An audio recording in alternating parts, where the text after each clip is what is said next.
रहूंगी। यानी कि भगवान बुद्ध का जो धर्म है वो वैज्ञानिक धर्म है। अगर तुमने कोई काम करने की सोची तो उस पर अपना तर्क लगाओ।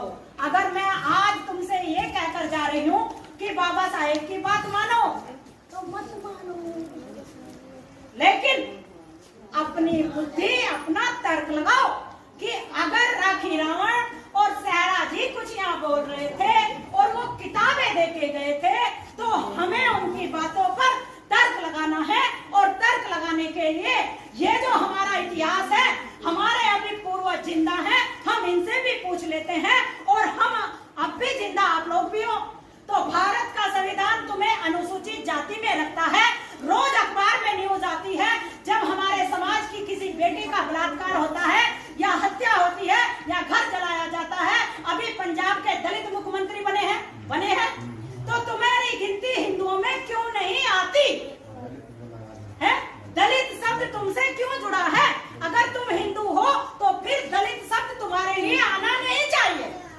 सही है या गलत? तो इसलिए तुम सोचना शुरू कर दो और जो इन किताबों में लिखा है वो पढ़ना शुरू कर दो। ये छोटी छोटी बुक आज जो यहाँ दी गई हैं, इनके अलावा भी बहुत सारी बुकें हैं, तुम उन्हें पढ़ना शुरू कर दो।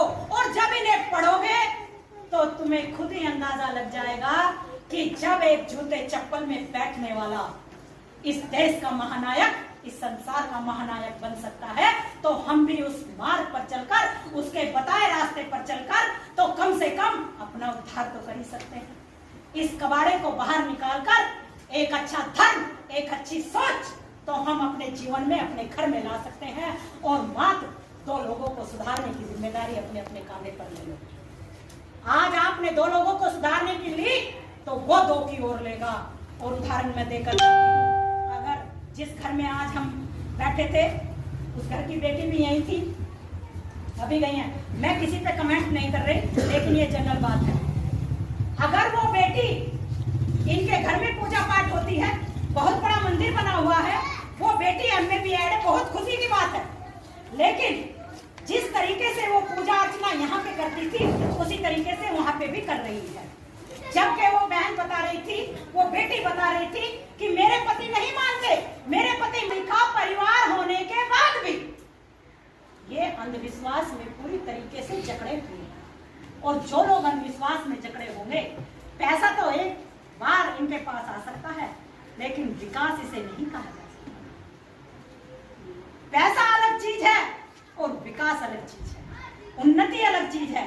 अगर पैसे से ही सब कुछ खरीदा जाता तो जब हमारे इतिहास के पन्नों पर नजर डालते हैं या जब हमारे समाज के घरों में निकलते हैं तो वहाँ संत कबीरदास, संत रविदास, संत गाड़गे बाबा, संत चौखामन, संत झलकारी बाई की फोटो न मिलती, वहां तो करोड़पतियों की मिलती या ऊंचे ऊंचे पदों पर बैठे हुए लोगों की मिलती। ऐसा ही है ना? लेकिन पैसा पैसे की जगह